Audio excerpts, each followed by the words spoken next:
On va poursuivre avec nos goûters, avec une entreprise française qui a décidé de réinventer le goûter avec des ressources. On va lui faire plaisir, on va appeler ça ressources. Nous sommes avec Thibaut Venezia, fondateur de Ipsago. Europe 1, la France bouge. La pépite. Vous êtes une pépite ce soir, Thibaut. Vous avez 35 ans, vous venez d'Aix-en-Provence. Ipsago, ça veut dire quoi ? Alors Ipsago, à l'envers, ça veut dire zéro gaspille. Ah, d'accord, très bien. Entreprise qui est née il y a 2 ans. Vous êtes né dans une famille vous êtes né d'Aix-en-Provence et des Alpes. Et vous avez grandi dans une famille d'herboristes et d'apiculteurs. Ça vous a inspiré, ça, tout ça ? Alors c'est pas ma famille, c'est une famille de cœur. Moi, j'ai une petite famille et donc ils sont rapprochés en fait de gens qui habitent dans les Alpes de Haute-Provence et qui étaient une famille d'herboristes, de botanistes, etc. Et donc moi, j'ai grandi en fait dans ce milieu-là, dans cet environnement de la préservation de la nature, du respect des plantes. Donc voilà, on faisait de la cueillette sauvage dans les montagnes et puis ils vendaient sur les marchés de Fort-Calquier auxquels j'ai contribué plusieurs fois. Donc tout petit, vous aviez déjà envie de créer des choses pour nous faire plaisir, à manger ou autre ? Je pense qu'enfant unique, j'ai dû un petit peu aussi me construire tout seul. Et j'étais un grand créatif, j'ai toujours été un grand créatif. Et passionné justement par la cuisine depuis mon plus jeune âge. Et par les herbes, les plantes. Donc vous avez fait un parcours commercial tout de même à Montpellier. Oui. Vous avez fait vos études là-bas.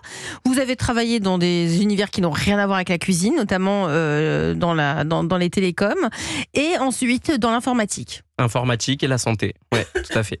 Donc, mais cette envie de travailler dans la food, dans la nourriture, ça ne vous a jamais quitté, Thibaut ? Non, déjà, j'ai eu un souhait très tôt de créer une entreprise. Dès ma sortie d'études, j'avais ce désir en fait de création.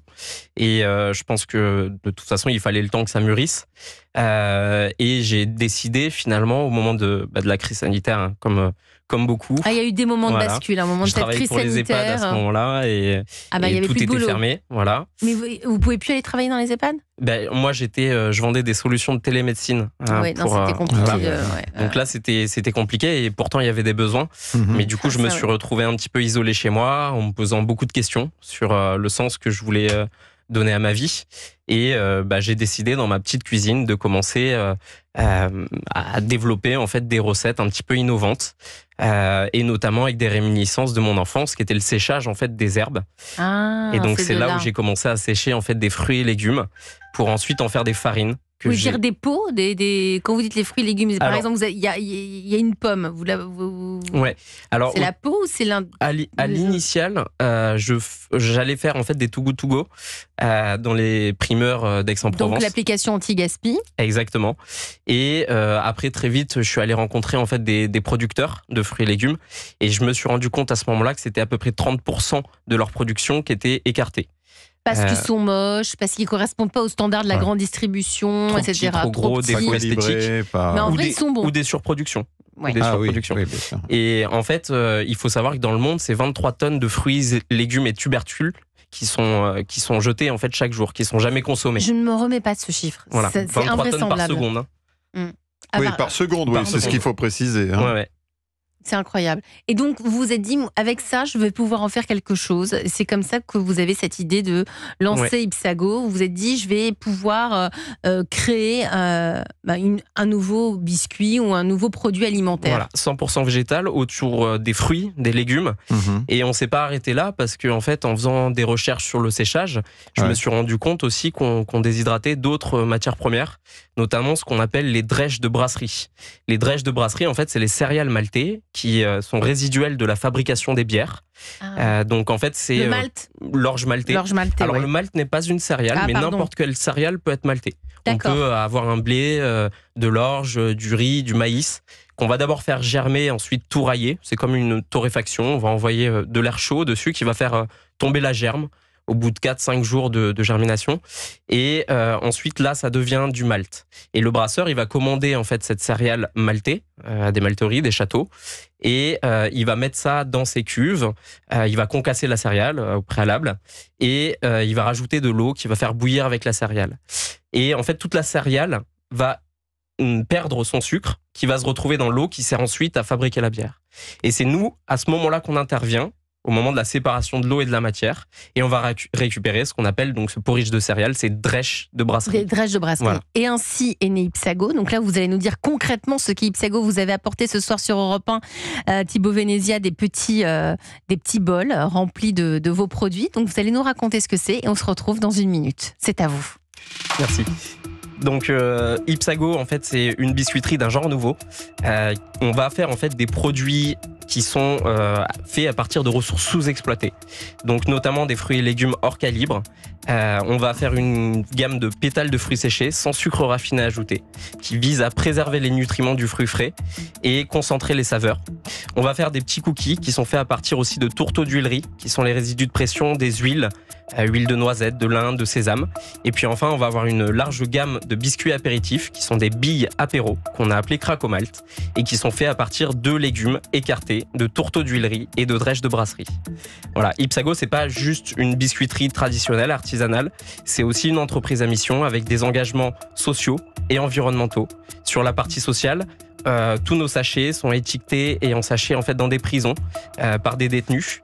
Et on a bien sûr un engagement sur la lutte contre le gaspillage alimentaire à la source. Et enfin, on a une particularité, c'est qu'on opte pour la transition vers une alimentation plus saine et raisonnée. Voilà, aujourd'hui, on est en plein développement. On a beaucoup de recherche et développement à faire et on cherche pour accélérer nos développements des investisseurs, peut-être un groupe de l'agroalimentaire qui pourrait s'intéresser finalement à la commercialisation de nos produits pour avoir notamment du support financier, mais aussi une aide sur les parties qu'on ne maîtrise pas aujourd'hui. Merci, je vous ai laissé terminer. Merci Thibaut Venezia, fondateur de Ipsago. Très complet son pitch, vous en pensez quoi autour de la table? Le pitch est terminé, est-ce qu'on peut goûter? Alors, Benjamin, je te laisse goûter. Benoît Martinet, vous êtes le patron de Jeannette, votre regard? Moi, je trouve ça extraordinaire. Et en plus, c'est assez drôle parce que nous, on est à utiliser que de l'ingrédient noble, avec notre beurre AOP, etc. Et là, de voir de ce qu'on peut faire aussi du reste des aliments, c'est juste extraordinaire. Donc, bravo pour ça. C'est gentil, merci. Alors, avant de goûter, oui, avant de goûter, parce que là j'étais, voilà. Patron de la tête dans le moi nuage. j'ai été étonné, hein, bien sûr, en étudiant le pitch de la start-up, j'ai vraiment été étonné. J'ai une question, Thibaut, immédiatement, c'est comment on vient à ça? Parce qu'en fait, quand on part, comme Elisabeth l'a précisé, dans les grands groupes, et puis après dans la tech, après dans la santé, comment on en vient là? Bon, j'ai bien compris, bien sûr, le parcours familial ou amical, mais c'est la rencontre aussi, parce que vous aviez quelqu'un avec vous au début de l'entreprise. Oui, bien sûr. Mon associé Renaud, qui est toujours associé d'ailleurs dans l'entreprise, d'accord. Qui a décidé de travailler, de sortir un petit peu de l'agroalimentaire. Il m'a aidé en fait pendant 2 ans, c'était un peu conclu dès le départ. Il m'a aidé pendant 2 ans sur la partie communication, logistique et plein d'autres choses. Voilà. Donc, vous avez fait des études de marché? Vous avez Bien sûr. Bien sûr, j'ai suivi des formations création d'entreprise en PACA. Ça, il faut en parler très souvent de ça, qu'on est aidé en France, dans la France qui bouge, il faut qu'on en parle. La France aide beaucoup. Ah oui, la France accompagne, elle aide et elle est bien présente. Ça, c'est super. C'est une spécificité française. Complètement. Il faut le souligner. Vous êtes parmi nous ce soir parce que vous avez des besoins, Thibaut. Vous les avez un petit peu esquissés pendant le pitch. Tout à fait. Ouais, alors. Tout à fait. Aujourd'hui, en fait, on cherche à se développer sur le plan national. On a à peu près 130 points de vente un petit peu partout en France, mais on est essentiellement dans la région sud.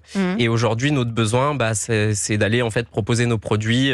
Vraiment sur le plan national. Là, vous, votre atelier, il est situé à Aix. Vous fabriquez tout en France?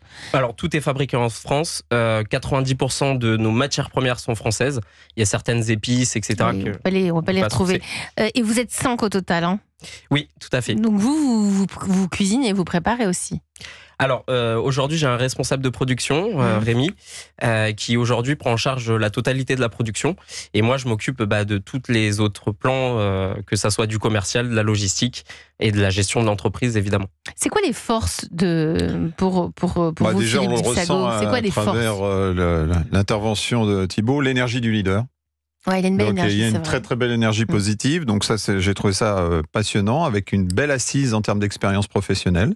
Donc ça, c'est ce que j'ai pu remarquer. Ensuite, je trouve que s'adresser à ces marchés qui sont des gros marchés, Benjamin en a un peu parlé tout à l'heure sur les goûters, mais ce sont des marchés, que ce soit les biscuits apéritifs ou le biscuit ou les sucrés, c'est plus de 4 milliards, les deux marchés additionnés. Donc il y a une place. Voilà, il y a une place. Donc le marché est intéressant. J'ai aimé également la démarche différenciante sur le concept. Ça veut dire quoi, la démarche différenciante? Mais il y a une réflexion derrière le projet, il y a l'aspect durable, il y a toute l'entreprise à mission aussi, c'est intéressant, voilà. Et puis bien sûr, la proposition globale d'Ipsago, parce que Thibaut n'en a pas encore parlé, mais il va le parler certainement, c'est que l'idée, c'est bien sûr les biscuits, mais aussi derrière, proposer aussi ces services de consulting aussi, de conseiller. Donc, mais conseiller comment? Vous visez qui? Alors ça passe à travers un gros travail d'expertise pour différentes sociétés, différentes entreprises de l'agroalimentaire qui vont générer eux-mêmes des déchets, des coproduits. Des coproduits, pardon. J'arrête de dire déchets. En fait, on peut appeler ça des déchets à partir du moment où on les revalorise pas. D'accord. Donc dès lors qu'on peut les revaloriser, voilà, c'est-à-dire les transformer, on appelle ça des coproduits. C'est ça. En fait, si on les jette, ça va devenir des déchets, effectivement. Mais si on intervient, justement comme nous, avant qu'ils aient le statut de déchets, on va les transformer en ingrédients qui sont extrêmement intéressants sur les plans gustatifs et nutritionnels. Le tout est d'avoir les bons process, les bonnes méthodes et l'expertise pour pouvoir non seulement les revaloriser, mais ensuite les réemployer, que ça soit dans des biscuits ou dans d'autres recettes, dans d'autres mais moi, préparations. je trouve que c'est presque un autre métier, non? Voilà, alors, il lance à peine sa boîte, qu'il est déjà en train de dire je vais donner des conseils à une autre boîte. Voilà, c'est un peu le danger, et on va parler des conseils tout à l'heure. Il a une tendance aujourd'hui un peu à se disperser. On n'arrive pas à trop comprendre. Je trouve aussi. Je pense qu'à un moment donné, il va falloir cerner un petit peu où on veut aller. Et resserrer vous les achetez, les ressources, ou vous les récupérez? Alors le but, c'est également de faire vivre en fait les fournisseurs de matières premières de chute de fabrication, d'apporter un revenu complémentaire, et notamment les producteurs. Parce que dans une entreprise agroalimentaire, quand ils ont des coproduits, ils utilisent un fournisseur pour pouvoir leur donner, c'est-à-dire qu'il y a un intermédiaire. Vous, quand vous allez les récupérer, vous n'allez pas chez le producteur directement. Alors, il y a un intermédiaire au milieu. Les brasseurs, on va y aller directement. On va chez les brasseurs bio du Pays d'Aix récupérer en fait les tonnes de céréales maltais qu'ils génèrent, et puis ensuite on va les transformer en farine. Là, on commence à travailler aussi avec une entreprise qui est spécialisée dans la création de farine de Drèche, qui est en région lyonnaise. Voilà, donc l'idée, oui, c'est qu'on rachète au maximum les matières premières, les ingrédients issus de coproduits, et ensuite on a le coût de la transformation.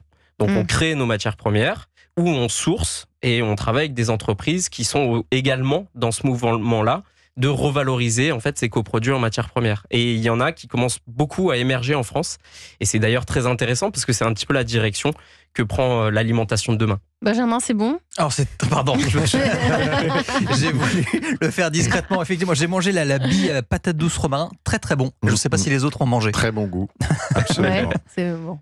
Ouais. Et c'est à quoi ça? Ça c'est pomme, coco et gingembre. Je vais vous faire passer. Pardon, je suis toujours le seul à manger. Non, mais moi je peux pas manger parce qu'après je peux plus parler. Après, on peut pas parler, moi non plus, je dois intervenir. Ouais, exactement. Pour la petite histoire de ce biscuit, c'est un biscuit qui est fait à partir de toutes petites pommes qui peuvent pas être commercialisées, qu'on rachète en Provence. On va en faire une purée accrue. On rajoute de la coco qui a servi à faire une bière à la coco chez notre ami Bulle de Provence, la brasserie de Puricard. Et on va prendre aussi du jus de citron de Menton, mais ce citron de Menton, il vient d'une distillerie qui est basée à Aubagne, près de Marseille. Et ils retirent le zeste du citron pour faire une vodka au citron. Et nous, on récupère le fruit qui n'était pas utilisé jusqu'à maintenant pour en faire un jus qu'on incorpore dans la purée de pommes qu'on va ensuite faire sécher à 42 degrés. Thibaut Venezia, vous le racontez ça sur votre site, tout ce que vous venez de nous dire, parce que y a toute une histoire derrière. Tout à fait. Et je trouve, enfin, je ne suis pas la coach, c'est Philippe Sauze, mais ça manque de récit quand même. Voilà, c'est ça. Moi, il le raconte très très bien ici au micro. Là, vous le racontez hyper bien. C'est passionnant. Voilà, c'est passionnant. Ça donne aussi une dimension de ce que j'expliquais juste auparavant, de recentrage à un moment donné. Parce que là, on part. Alors, c'est très cocasse ce soir, parce que nous sommes sur un plateau où il y a l'entreprise. Je ne vais pas dire monoproduit, parce que sinon il va de Benoît avec la Madeleine. Non, ils font des cakes maintenant. Maintenant, ils vont faire des cakes, mais ils ont 3 produits. Et puis vous, c'est dans tous les sens, quoi. Ça, c'est voilà. On a tout en étant précis. tout en étant précis. Donc à un moment donné, il va falloir quand même cerner un tout petit peu ça, parce qu'il y a toujours l'aspect économique, on n'en parlera peut-être pas dans le détail ici, mais il y a l'aspect économique à un moment donné. Complètement. C'est pour ça qu'aujourd'hui, on cherche des gens pour nous accompagner, non seulement sur cette partie financière, mais aussi sur, finalement, recentrer un petit peu l'activité, développer, mieux communiquer. Donc là, on va commencer un travail avec une entreprise de communication qui est basée à Arles et qui va repenser un petit peu aussi notre stratégie de communication. Parce que effectivement, pour l'instant, on a tout fait tout seul, sans forcément en plus venir du milieu agroalimentaire. Il y a plein de choses nouvelles pour Thibaut. Le terrain est bon à cultiver, si je peux me permettre. Parce que c'est l'alimentation de demain. Demain, un fabricant de pâtes, il pourra utiliser des farines de drèche pour améliorer ses Nutri-Score, enrichir en valeur nutritionnelle ses produits, et puis surtout pour avoir un ingrédient qui vient d'économie circulaire et qui vient de circuit court, au lieu d'importer des ingrédients de partout dans le monde. L'alimentation de demain, on va rester dans cet univers du goûter. D'ailleurs, Benjamin, tu as repéré une autre start-up anti-gaspi pour le goûter. Oui, vous avez les biscuits de la marque In Extremis. Ce sont des produits fabriqués à partir de la poudre de pain invendue dans les boulangeries. C'est une solution qui permettrait d'éviter une tonne de gaspillage chaque année. Allez, on va rester ensemble autour de cette table de La France Bouge. On va continuer à parler goûter avec Benoît Martinet, directeur général de la biscuiterie Jeannette. On va prolonger un peu les petits conseils pour Thibaut Venezia, fondateur d'Ipsago. Moi, je me demande ce que sont devenus les salariés de la biscuiterie Jeannette. La réponse juste après une petite musique. On va écouter Joan Jett and the Black Hearts. I love rock and roll. Je mets l'accent. Bien. Très bel accent. Sur Europe 1, tout de suite. Europe 1, la France bouge. 21h, 22h. Elisabeth Assayag. Je fais toujours goûter mes aliments avant de les manger. Votre plan a échoué, Gaulois. C'est mon goûteur qui a été empoisonné par le gâteau que vous m'avez envoyé. On n'a jamais envoyé de gâteau. Quel gâteau? Le gâteau, là, il n'y a pas 50 gâteaux. Vous avez essayé de me tuer. Vous le paierez de votre vie. Mais c'est faux par toute la tête. Non, nous sommes innocents. Quel culot. Jamais on vous a envoyé un gâteau empoisonné. Vous pensez que si on avait un gâteau comme ça, on l'aurait mangé nous? Soyons logiques. Évidemment. Astérix, le gâteau empoisonné. Là, j'ai la ref. Voilà. Oui, Monica Bellucci, vous avez reconnu sa voix, évidemment. On a tout de suite la référence. Mais oui, parce que ce soir, nous parlons goûter sur Europe 1. Nous sommes avec le directeur général de la biscuiterie Jeannette, Benoît Martinet. D'ailleurs, les origines du goûter, Benjamin, c'est hyper ancien. Alors, on n'a pas de trace du goûter dans l'Antiquité, c'est quelque chose d'un peu plus récent et ça a commencé... Manger moins avant, non? C'est pas, manger moins, ouais. Et ça a commencé, selon les spécialistes, à partir du 19e siècle, quand apparaît la bourgeoisie et surtout au moment où les boissons chaudes apparaissent comme le café ou encore le chocolat. Et c'était un truc de riche. Ce qu'on sait, c'était que les personnes privilégiées, les riches, goûtaient davantage que les pauvres. C'est marrant que ce soit quelque chose de riche, j'aurais jamais cru. Surprenant. Nous sommes avec vous, Benoît Martinet. On parle de la biscuiterie Jeannette aussi, parce que c'est une biscuiterie qui a su se relever, qui a failli mourir plusieurs fois. Et elle est là, elle est debout. Nous sommes en 2024. Que sont devenus, on a toujours dit que la biscuiterie appartient aussi aux salariés.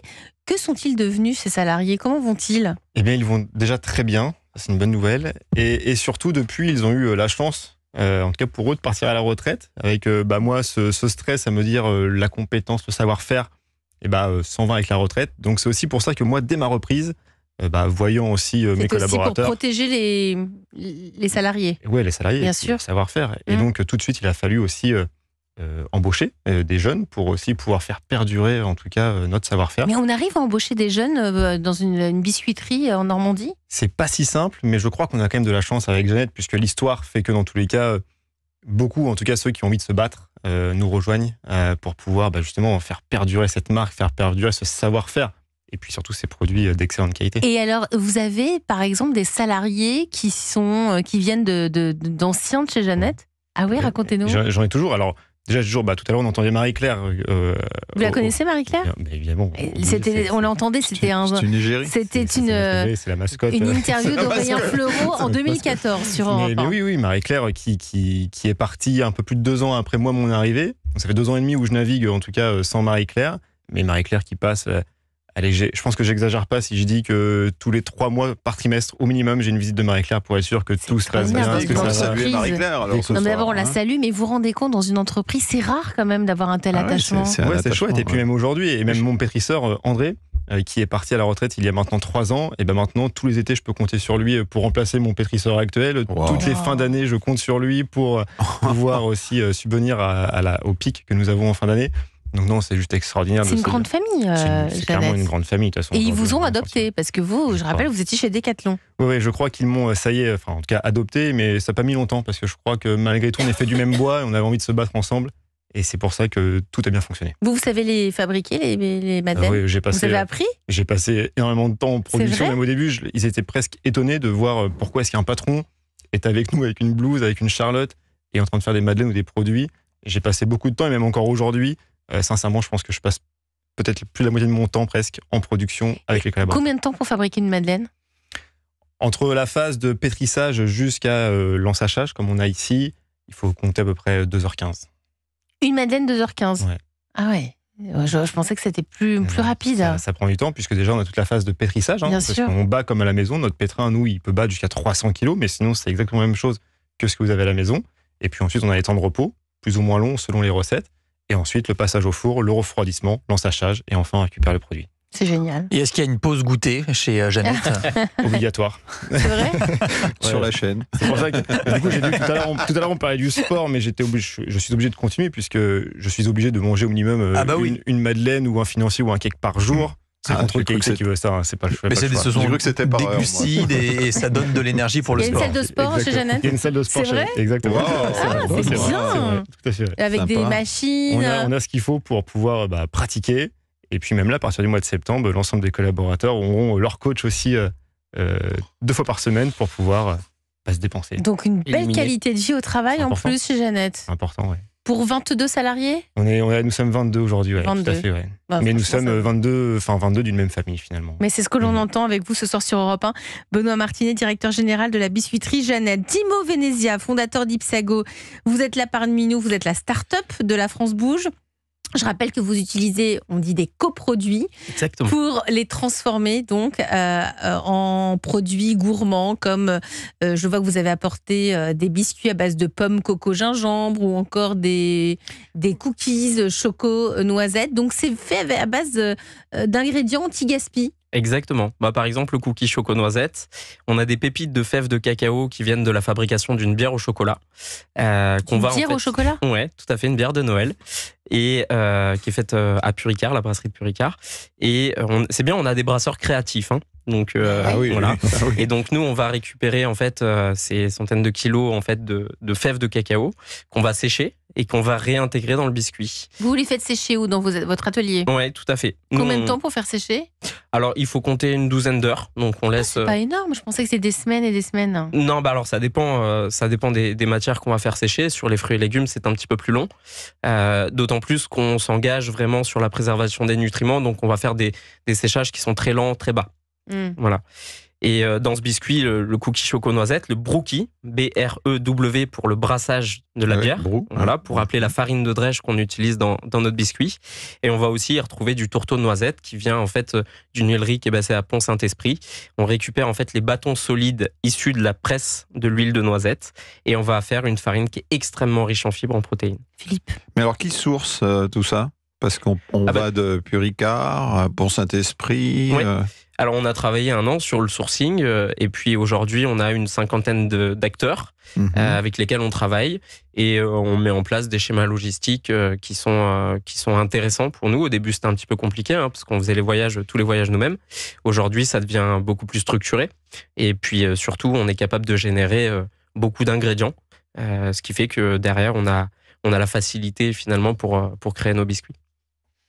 Tout ça, ça donne envie et surtout, vous avez aussi besoin de... Peut-être que Philippe vous ouvre un petit peu son carnet d'adresses pour pouvoir structurer bien tout ça parce que on voit vous déborder d'idées, vous êtes hyper créatif, vous l'avez dit pendant le pitch. Ça se voit ce soir, c'est cette énergie que vous dégagez. C'est incroyable. Il a l'air d'avoir 1000 idées à la J'adore. minute, c'est formidable. Je pense qu'il faut un peu restructurer tout ça. Oui, alors... Philippe, que pouvez-vous lui conseiller et dans le carnet d'adresses? Alors, déjà dans les conseils, bon, j'en ai parlé un tout petit peu, c'est clarifier c'est pas se disperser, prioriser vraiment les objectifs. Tout ce qu'il fait, c'est bien, mais en fait, après, il faut retenir. On court un peu partout. Ouais. Enfin, c'est l'impression que cela donne. Après, bon, il faudrait échanger plus longuement, mais attention à ne pas se perdre en route, à mon avis. J'ai noté aussi un inconnu industriel dont on n'a pas parlé, puisque si vous voulez en parler un tout petit peu, parce que il y a un flou juridique actuellement sur la réintroduction des coproduits dans l'alimentation. Alors, si vous voulez en parler rapidement pour nos auditeurs. Oui, en fait, les matières premières qu'on valorise sont effectivement issues de ressources qu'on n'exploite pas. Donc finalement, on va créer de nouveaux ingrédients. Ça va passer par des batteries de tests réglementaires pour prouver simplement l'alimentarité. Donc on est sur des matières premières qui sont, on va dire, des matières totalement nobles, mais comme elles sont issues d'une première fabrication, il va falloir effectivement faire beaucoup d'analyses labo, et puis il va falloir construire finalement, pour certains, pas pour tous, la réglementation qui va être autour de ces nouveaux ingrédients. Et pour ça, c'est beaucoup d'investissement. Et c'est pour ça, tout à l'heure, je disais, on n'est pas une biscuiterie traditionnelle, dans le sens où on a énormément en fait, de recherche et développement à faire pour prouver et certifier l'alimentarité de ces coproduits qu'on transforme en ingrédients. Et c'est pour ça aussi que les conceptions de nos recettes prennent à peu près 6 mois. 6 mois. Et alors, qu'est-ce que vous pouvez lui donner? Vous connaissez des fonds d'investissement, Philippe? Alors, j'ai noté effectivement des fonds d'investissement. Après, j'ai noté aussi des marques, des grands distributeurs comme Grand Frais, Frais et compagnie, qui sont de la même région que moi, donc c'est-à-dire la région lyonnaise, pour pouvoir aider un tout petit peu aussi à pénétrer ces marchés. Après, il va falloir vraiment analyser. Moi, je pense que la notion, tout à l'heure, on a parlé de communication sur le marketing. Je pense que c'est le moment de construire une image, c'est le moment de construire une histoire. Voilà, l'histoire est là, du moins, mais il faut construire tout, raconter, quoi. Benoît, vous aviez déjà l'histoire quand vous avez repris Jeannette. Benoît Martinet, je rappelle que vous êtes le directeur général de la biscuiterie Jeannette. Quel conseil, le petit truc que vous pouvez conseiller ce soir sur Europe 1 à Thibaut Venezia? C'est exactement ça, c'est de bien travailler sur la partie histoire, parce que le produit, je pense qu'il peut vraiment être fabuleux. Il faut juste bien en parler, bien dire ce que l'on fait à travers tout ça. C'est vrai, parce que regardez, des madeleines, il y en a plein. Mais Jeannette, vous vous démarquez parce qu'il y a toute cette histoire autour. Et donc, encore, on a encore beaucoup de choses, même nous, à communiquer sur cette partie-là, dont on ne parle pas encore aujourd'hui. Ah ouais, qu'est-ce que vous nous avez pas dit? Il y a plein de choses finalement, même aujourd'hui. Le chocolat. Le fait du beurre, le beurre d'Isigny, on est sur un beurre d'Isigny AOP. Il y a 2 beurres AOP en France. Alors aujourd'hui, on est considéré comme industriel, on sort plus de 10 millions de produits à l'année. Mais aujourd'hui, on est un des derniers à utiliser ce type de beurre, puisque c'est le beurre le plus noble que l'on puisse avoir, avec en plus un prix d'achat qui est forcément plus élevé, puisqu'on vient aussi protéger les agriculteurs à travers cet AOP. Mais ça, aujourd'hui, on en parle finalement peu. Nous, on est hyper fiers, on le sait, c'est juste normal pour nous. Aujourd'hui, on se rend compte aussi que finalement, on n'en parle peut-être pas assez. Et votre chocolat pour votre gâteau, pépites de chocolat, il vient d'où? Eh bien, notre chocolat, j'ai pas la source exacte. Là, je l'ai pas en tête, je vous le cache pas. Mais en tout cas, ce qui est certain, c'est qu'une nouvelle fois, on est vraiment sur la qualité. Et sur le local. Et ça, c'est donc, local, absolument. Fait en Normandie.